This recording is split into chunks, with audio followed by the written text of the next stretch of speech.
Hello and welcome to the Flory Models Friday catch-up show. Here we are with you on May the 9th, 2025, after a crazy week. Lots and lots of stuff going on this week. As the members all know, I've done various vlogs this week explaining what's going on, but the short and curlies of it is that I've got to move. We're moving out of here, out of the studio to the unit, which we built 6 years ago now, I think it is, for me to go into, and never made it in there because we used it more of a stock room for all the stock and the washers and sanders and stuff like that. But because the house, well, wants to go back to being a house, I'm being kicked out. So I've got to move down in there. So that's utter chaos. On top of it all, the jigs. This is our new, the Flory Models jig. You'll be seeing a lot of this in the future, has gone absolutely crazy. I just can't make them quick enough. So what I ended up to do is buy another 3D printer. So I've got two 3D printers running full-time, 24/7 upstairs, and then putting them together when I can and getting them out as fast as possible. You've completely overwhelmed me and blown me away by everybody wanting these things. I know it's good because, you know, I designed it and all the rest of it. So, but yeah, it's one of those ones where it's practical, it does the job. And quite frankly, it holds your model nice and secure when you're doing jigging, as we've done here. We've got the tail jigs on and obviously the main wig into this one. And again, you can use it then for when you're working on your model, like we've shown when we've been doing all the sort of metal work and obviously the weathering and oils and stuff like that, even down to doing the exhaust spraying and that, by using the jig as a stand, because you can fold it over and hold the model on its side, two hands free for getting on with it and doing all the detail work. So it does come into its own very, very well. So we've got that one coming along. We've also pushed on, obviously last week we finished off the B26. You guys are sort of catching up with this one. So it basically all started on Monday, where we had part 12, and the B26 went up. All right, and this is covering, as I say, using the jig, doing all the oil work and the various things. There's a little technique which I've been playing with for quite a while. I don't recommend you do this unless you've, tested it first. But basically, we go over the neat metal finish with oils. And obviously what happens is they slightly stick. And when they slightly stick, it gives you this really nice faded look. You can also just pop around and basically just splatter in it with this stuff to give it a really nice sort of, metal worn type look. And that's sort of what we were trying to achieve with this one. So basically you just dry brush onto it using the oils. The oils technically stain because that's what they are doing. And then you can go around and blending them with using either your finger, cotton buds, a brush, whichever is your favorite sort of blending tool to give you this type of finish. Really, really happy how it turned out in the end. It's one of these techniques I've been playing with for a while. It's really scary when you do it because you know it's never going to come off. Once it's there, it's really difficult because what you can't do is come along with enamels and things like that to try and remove it, because obviously that isn't going to work. With that done, then we went around and we started to weather it all in, really. So we did some chipping work. So we used the sponge and some metallics just to do some chipping right the way over it, obviously around so the olive drab areas, and really getting it looking the part and worn down and things like that. Then it was time to tackle the gear. The gear on this thing is pretty fiddly, to be honest with you. And it looks like it's not going to hold up. But actually, once you get it all strapped in and it's all there and sort of gone off properly, it isn't too bad at all. So a bit of a fiddle getting all of those in, but once we were in there, we were in and looking nice. And then, as you can see, looking very much the part with all of those in there like that. Had to rearrange the bomb bay a little bit because I had actually built it wrong, got the bombs in the wrong place, so we had to take those off and do it again, but you get the idea of it. But because the gear does this thing of sort of hanging forward on them, it's getting the alignments all right and everything else, where the jig came in, again, very handy for actually, holding your model securely as you're doing it. And because it's all foamed, it's all got foam protection on all the sort of parts that your model is going to go onto, you are completely safe as well. Then it was time to get it onto its gear. So we did use aftermarket resin wheels for these ones from Edard, and they went down beautifully, giving us our sort of nice Marauder profile, as you can see it just like that. And as you can see with those gears in that sort of forward position. So again, once it was done, it was all looking very, very nice indeed. So that said, obviously the next part of this one will be up with you on Monday coming. It's a 1 hour special, so it's a double episode because it's the final part 13, and that's going to cover everything else on this. So obviously I'm masking it, going through all the little repairs we have to do, the little bits, doing the props, lights, all the rest of it, aerials, you name it, it goes on it right the way through. So anyway, you can catch up with part 13. That will be up with you on Monday. Tuesday, is what we were talking about. So I was basically doing my Jeremy Beadle bit on the camera and showing you around the studio and all the behind the scenes to it and everything else like that. So obviously we were talking about how it's going to be different down in the U unit and how we've got to sort of move everything around. And as you can see, it's a little bit cluttered in here at the moment. So needless to say, we've got stuff everywhere. I've got built models down in there, which are in those tubs, which was these ones, which will be disappearing shortly. Those will be going. And then obviously all the ones on the walls, they've all got to come off, stripping out all the cupboards, the things. And then obviously we've got the stash down in there. And this has all got to fit into a 10 by 15 building. So obviously it's not, so we've got to make a few adjustments and changes to get all of this one in there as well. So again, one of those ones. But anyway, if you do want to catch up with that one, you can see all about that. And then obviously we were talking about, obviously it's got to go into this room, which is obviously something we built a long time ago to actually be my office. It was going to be my studio, but we ended up using it as a stock room for all the sort of stuff and all your orders. Then obviously we've got to get it into here.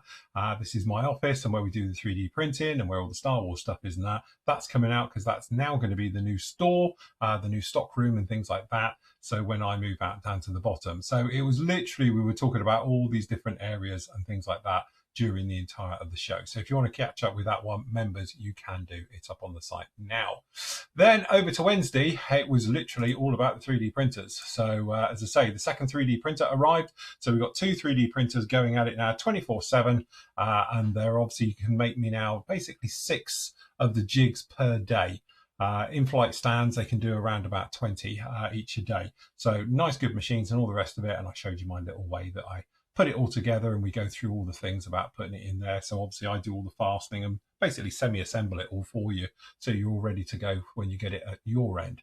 So yeah, so that's what we were talking about that one, plus the fact we were talking about all the other bits and pieces. And then on that day as well, I did the review for the classic Tomcat, which we were talking about as well. And we were saying, considering this kit is 1988, it's really still a really nice kit. It's a little bit flashy now, to be honest with you, which we say about in the review, but it's still an actual wonderful kit. And again, now the prices really come down for these as well. It's no problem at all. Plus the fact we were talking about all the other stuff on the forum. The review for the Tomcat is up now. You can go off and see that one. And again, it's classic Hasegawa. I always say this is Hasegawa at its best. Back in the heyday of when Hasegawa used to produce fantastic kits, relative prices, I used to think they weren't too bad, around about 35 quid for a Tomcat. And again, I was blown away with the detail. I remember getting this kit back in, I think it was about 1989. And it literally blew me away. It was amazing. Probably the most detailed kit I'd seen up to date. And I was used to working with Italeri, Revel and Italeri at that point. So again, beautiful stuff down in that kit. Again, a little bit of photo etch. We've got your white metal gear as well. Rubber tires, not a fan, so I probably would not bother with them. But again, it's not bad. There's a little bit of flash around on this one, but there's plenty of Tomcat kits out there. And like I say in the review, as long as you take the time, because the Tomcat is a very complex aircraft. It's complex model kits as well to get all the shapes and all the lumps and bumps on these things. So just take your time, plenty of test fit in, and it will reward you with an absolutely fantastic kit. Even for one this old, which has been superseded now by, 4 manufacturers. I still rate this one very, very highly, even against the AMK, even against the Tamiya ones. I've built them all. And it's still an absolutely wonderful kit right the way through. You still don't get any missiles with it though. All right. But anyway, there we go. Beautiful ones. And then we can all do Felix again because he's just fantastic. Okay. So that was up on there now. So if you want to go off and see that, it is up on the YouTube and all the rest of it. Last night we commemorated the 80th anniversary of VE Day. Obviously me and the guys were on here as well, and we were chatting all things modelling right the way through, answering your questions, going through. Obviously we're using the new team system for this now. Still a few teething problems with it, but basically at least it's all, you can hear us and we're all the same volume and things like that now. But anyway, it seems to be working very, very well. No problems at all. So anyway, if you want to catch up with this one, members, you can do. It is up on the site now, answering all your questions and things. We were discussing figures in the old Dragon Huey against the new Huey, because obviously I'll be building that one next week as we make our way through. So anyway, members, you can go off and you can catch up with that one right now. And that pretty much gets us up to date onto this one. So there's some various other bits and pieces going on there. Obviously, like group builds end. Thank you for all the nice feedback for the Greek one that ended last week.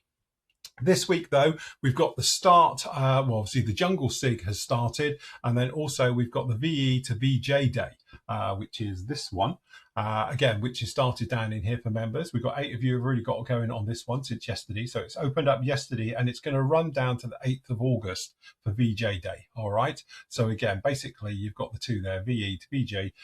Rules for this one is simple. It must have been in operational use between, basically, I think it's 1937 and obviously 1945.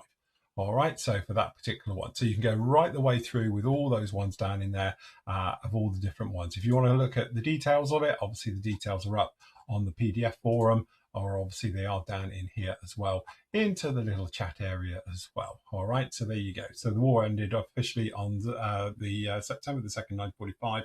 So you can run that right the way through. So from 1937, 1945, it can be civilian, military, naval, figures, doesn't matter what it is, anything you like, as long as it's served between those two dates or is operational use between those two dates, it counts, and you can go in there with that one as always.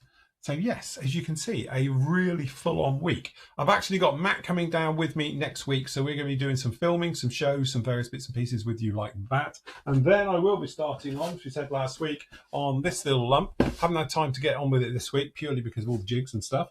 So we've got this one coming up with you as well. So really looking forward to doing the Huey. Might do the Dragon alongside it. Yeah, I don't know. I've got a thing for doing both of them now.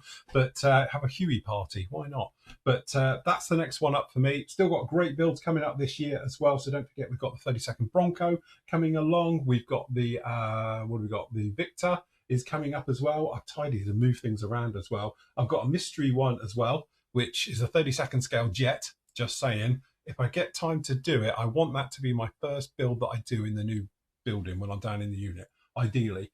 But again, we will see how that all pans out. It all could change at any moment. Anyway, from that point of view, up on the store, lots of things going on at the moment. So the jigs are up here. I did put a lot. We put 50 up this morning, and we're down to 9. What I will do is I'm just doing it in sort of phases, because obviously I can produce 6 a day now. But obviously, you know, now we've just sold 50. It's going to take us a couple of days to do it. Like I do say in this one as well, please allow 7 days for it to be dispatched. This may just because it will be built to order, in other words, and done for you. But if you do want to get it, full details of the jig down in here, there's a video which will be making its way up on YouTube as well about using the jig and how to use it and all the rest of it. So that will be up in there. So if you want to catch up with those, you can do there. We've also got our in-flight stand still. So don't forget, we've got all of those still available. So if you want to get a nice in-flight stand with the angles and all the rest of it, they are available in there as well. Plus, we've got all your other display bits and pieces down here, your plastic cards. We've got various things slightly going out of stock now. We've got a restock probably coming in the next couple of weeks. But what we do have now is all the display sanders. So we've got all your sanders from 240 grit right the way up to 150 grit, as in the 3-pack ones. A great price of just $2.99 plus VAT. So if you want to get those, or we've got the box sets of them on the site as well now. So these are the soft cushioned, you know, ones, handheld ones as well, in different thicknesses. So we've got the grits, which basically go from 180 up to 800. And then we've got the second pack, which goes from 1,000 up to 2,500. So again, your polishing ones really over on here. So we've got those. We've also got the mask cutting mats as well. So you can actually do these for your templates and do it. So you obviously got your straight lines, we've got your circles, and we've got all your polygons as well. So if you're doing checkerboard and stuff, that's for you. So we've got all of those up on the site with you right now. So if you want to get any of these bits, you can do. All right. And the big question I keep getting asked is, when are the other places going to be Habit the stockers? Obviously, Corrine over at Flory Models Europe, Bravaco, they'll be getting theirs hopefully within a week. So they've got some coming down the line as well. And obviously, if you are in the US and you want to get it over there, High Altitude Hobbies with Brett should be getting his as well. Hope to get some out to him next week. So he'll probably take about a week to get there, and then they'll have it over there as well.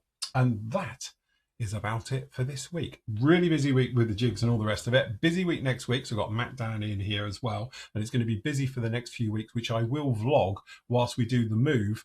I'm probably going to do a Grand Designs, because obviously the reason I'm moving out of here, the bottom of my house is being gutted. And we're having a small extension on the back and things like that. So I'm going to vlog that as well from the studio, which overlooks it all. So it should be a little bit of fun as well with all of those ones.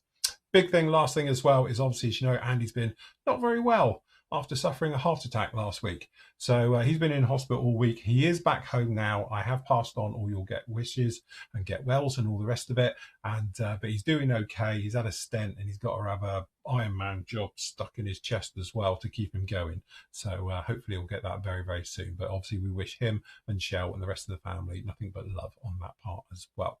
Anyway, that's it from me. As always on a Friday, I'm going to leave you your great work from the gallery. So until next week, happy modelling. Take care.